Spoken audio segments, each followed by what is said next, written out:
गुरुर्ब्रह्मा गुरुर्विष्णु गुरुर्देव महेश्वर गुरुर्साक्षात् परब्रह्म तस्मै श्री गुरुवे नमः। तस्मै श्री गुरुवे नमः। आज बड़े सौभाग्य की बात है, नवमी के पर्व श्राद्ध की नवमी के पर्व पे सत्संग का कार्यक्रम रखा गया है और यह सत्संग हर समय नहीं मिल पाता। सत्संग तात स्वर्ग अपवर्ग सुख धरे तुलाए कयंग तुले न ताहि सकल मिले जो सुख लो सत्संग। यह सत्संग के विषय में आप सब संसार के अवगत हैं, इसलिए सत्संग महान चीज है। सत्संग में जाकर के लोग सुधरते हैं और अपना कल्याण कर लेते हैं। इसलिए मैं रामायण के एक शब्द लेकर के बोलने का प्रयास कर रहा हूँ।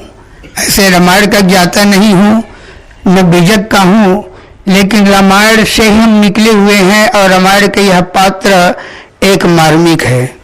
भगवान राम ने कहा है, मम दर्शन फल परम अनूपा जीव पावने सहस्रूपा। ये रामायण का एक महामंत्र है। ये संसार के आदमी हम जीव हैं और ये शरीर हमारा साधन है।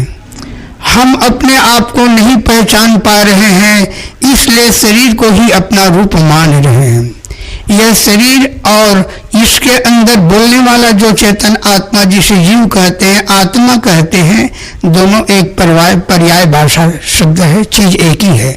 जैसे पानी को कोई वाटर कह देता है, कोई जल कह देता है, कोई तोय कह देता है, तो भिन्न भिन्न नाम लेने पर वह पानी का रूप बदल नहीं जाता, वह पानी ही रहता है। ऐसे ही अंदर के हमारे सबके शरीर के अंदर घट घट की निवासी जो है वह चेतन आत्मा, उसी को राम कहते हैं, उसी को कबीर कहते हैं, उसी को अल्लाह कहते हैं, उसी को गॉड कहते हैं, उसी को जीव कहते हैं। यह नाम जितने भी है गुणवाचक नाम है। जैसे डॉक्टर कहा जाए, डॉक्टर भी एक गुणवाचक नाम है, मास्टर भी गुणवाचक नाम है, इंजीनियर भी गुणवाचक नाम है, ऐसे राम भी गुणवाचक नाम है। यह जीव भी गुणवाचक नाम है, इसको आत्मा कहते हैं, वह भी गुणवाचक नाम है। इसमें भिन्न भिन्न कई प्रकार के समझने में ही फर्क पड़ता है। इंसान अगर वास्तविकता को जान ले तो इसमें भिन्नता नहीं है, क्योंकि रमे निरंतर आत्मा सब घट आठ होयाम याही ते संतन धरे राम तास को नाम। जो घट घट में विराज किया है इसीलिए इसका नाम रखा है। यह सदा जीता है, मरता नहीं, इसलिए इसको जीव कहते हैं। यह अपने आप में सक्षम है, इसलिए इसको आत्मा कहते हैं। देखिए गुणवाचक, जैसे कहा ना डॉक्टर के पास हम जाते हैं तो डॉक्टर दिखता नहीं है, आदमी दिखाई देता है, लेकिन उसके अंदर गुण रहता है। वह गुण के हिसाब से जांच करने के लिए सामान लेकर के आके हमारे अंगों की जांच करते हैं, वह डॉक्टर होता है। मास्टर के पास चले जाएंगे तो मास्टर का गुण अंदर में रहता है, लेकिन शरीर दिखाई देता है। वैसी यह जीव है। और जीव के विषय में और भगवान राम ने कहा कि मम दर्शन फल परम अनूपा जीव पावने सहस्रूपा। भगवान राम ने खुद कहा कि मेरे दर्शन पाने का फल स्वरूप क्या है। मेरे दर्शन पाना चाहते हो तो तुम्हें क्या करना होगा? जीव पावने सहस्रूपा। पहले तो अपने जीव को जानना है कि मैं जीव हूं। और यही कहते हैं कबीर साहब के भाषा में, पहले चिन्ह स्वरूप को पाछे बंधन चीन, ये दोनों के परिचय भय तो मुक्त गति लीन। अपने स्वरूप को, जिसको जीव कहते हैं, जीव को स्वीकार करें कि मैं एक जीव हूं और यह शरीर मेरा साधन है। साधन के द्वारा कार्य करता है। जैसे मान लीजिए हमारा आंख, कान, नाक, मुंह, जीभ, त्वचा, 5 ज्ञानेंद्री और 5 कर्मेंद्री, और अंतःकरण में काम करने के लिए हमारा मन है, जिसको 4 भाग में बांटा गया है, अंतःकरण कहते हैं। ये सब साधन है और इस साधन को पा करके करने वाला जीव है। गीता में भी कहा है कर्ता भोक्ता महेश्वर। कर्ता और भोक्ता कोई नहीं, और रामायण में भी इसी शब्द को को कहा है, काहू न दुख सुख कर दाता, निज कृत कर्म भोग सब भ्राता। कोई किसी को दुख सुख देने वाला नहीं है, निज कृत अपने किए हुए कर्मों के परिणाम को वह भोगता है। तो भोक्ता और कर्ता कोई बाहर नहीं है, भोक्ता कर्ता आप हम सब हैं, सब अपने कर्मों के फल को भोगेंगे। यह सच्चा ज्ञान है।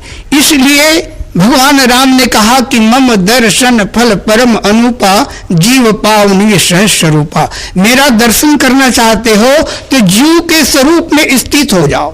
अब हमें जानना है जीव का स्वरूप क्या है। जीव को तो हम मान ली स्वीकार कर लेते हैं, नहीं समझ पा रहे पर भी स्वीकार कर लेते हैं, क्योंकि इस शरीर के अंदर में जीव है और तभी तक हम बोल रहे हैं, कर रहे हैं, देख रहे हैं, सुन रहे हैं। सारा क्रिया इस शरीर के अंदर ये जीव के रहते तक होता है। प्रमाण में दिया गया है, जिस समय बाली को भगवान राम ने मारा उस समय तारा बिकल देख रघुराया, दिन ज्ञान हरलिन ही माया, क्षिति जल पावक गगन समीरा, पंच ऋषि तदम शरीरा, प्रगर सोतन आगे सोवा, जीव नित्य तुम कही लग रोवा। कितना सुंदर है, जीव नित्य है, जीव का नाश नहीं होता और वही जीव हम सब हैं। इनको स्वीकार करें। अब जानना है इनकी स्वरूप क्या है। स्वरूप, खुद के स्वरूप में जीव हूं तो मेरा रूप क्या है, वास्तविकता क्या है मेरा, हम इनको नहीं समझ पा रहे हैं। इसलिए झमेला में पड़े हुए दुख पा रहे हैं और नाना प्रकार की कल्पना करके और अपने स्वरूप को नहीं जान करके अलग से ढूंढ रहे हैं कि हमारी गति करने वाला, हमारा कल्याण करने वाला कोई अलग है। हम जीव के स्वरूप के विषय में जाने, वह हमारा स्वरूप है क्या। तो स्वरूप रामायण में ही लिखा हुआ है। सुनहु तात यह अकथ कहानी, समुझत बनाई न जाए बखानी, ईश्वर अंश जीव अविनाशी, चेतन अमल सहज सुख राशि। चेतन अमल सहज सुख राशि यह जीव का स्वरूप है। चेतन जीव, चेतन का अर्थ होता है जानकार, जानना। जाननहार जीव है सोई, ज्ञान से अधिक और नहीं कोई। यह जीव है तभी तक कि हम सारा चीज को जानते हैं। यहाँ संसार में हीरा मोती एक से एक कीमती चीज है, लेकिन वह अपना मूल्य नहीं कर सकता। इसके मूल्य आंकने वाला केवल जीव है और जीवों में केवल मानव है।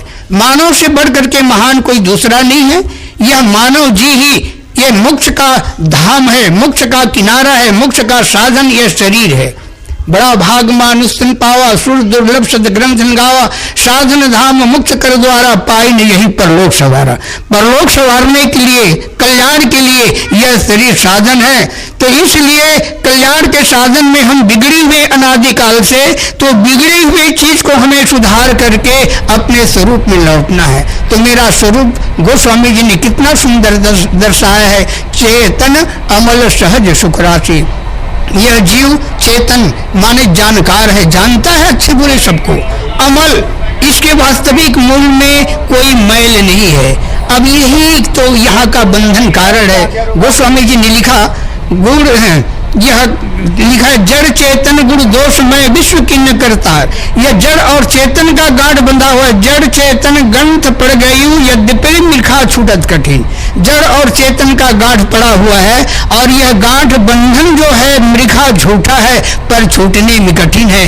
क्यों छूटने में कठिन है? हम इसको जान नहीं पाते हैं, इसलिए खोल नहीं पाते हैं। अगर इसी को जान लें कि मेरा स्वरूप अमल है, किसी प्रकार का मैल नहीं है, मैं इस जड़ के चीजों को अपना मान करके, इन शरीर को अपना मान करके अब भूल गया हूं, तो शरीर मेरा साधन है। मैं शरीर नहीं हूं, मैं एक आत्मा हूं। मेरे अंदर कोई भी विकार मूल स्वरूप में नहीं है। जो आवरण लगा हुआ है, इस आवरण को धीरे धीरे काटते काटते और काटते काटते अमल करना है। कहते हैं ना, निर्मल मन जन सो मोहि पावा, मोहि कपट छल छिद्र न भावा। इस मन को निर्मल कर दे, फिर वह छल छिद्र कपट को त्याग दे, तब यह निर्मल हो जाएगा, तो वह अमल हो जाएगा। अमल, फिर सहज सुख राशि, फिर सहज में सुख का खजाना। सुख को कहाँ है ढूंढता, सुख कहीं बाहर नहीं, खुद सुख के सिंधु हो, इसकी खबर तुझको नहीं। भाइयों दोस्तों, वास्तविक में सुख कहीं बाहर नहीं है, सुख आपके स्वरूप है, हमारा स्वरूप है। हम केवल अपने अज्ञान के कारण से जो मैल लगाए हुए हैं, अज्ञान के राह में चल रहे हैं, कुकर्म कर रहे हैं, हम दुर्वृत्ति में चल रहे हैं, कुसंग में चल रहे हैं, कुमति में चल रहे हैं, इसको हटा करके सुमति की ओर चले जाएं, हम अपने स्वरूप को पा जाएंगे। इसी शब्द को भगवान राम ने कहा कि मम दर्शन फल परम अनुपा, जीव पावनी सहज स्वरूपा। हमारा स्वरूप अलग है हम अपने स्वरूप को संवारे। शंकर सहज स्वरूप संवारा, भगवान शंकर ने इसी स्वरूप को संभाला था और कोई स्वरूप नहीं। अमल स्वरूप में शांत हो जाए तब हमारा कल्याण ही कल्याण है। क्योंकि समय के भाव के कारण से ज़्यादा बोलना ठीक नहीं है। मैं इन्हीं शब्दों के साथ अपना वाणी विराम करता हूँ। प्रेम से बोलिए सद्गुरुदेव की जय।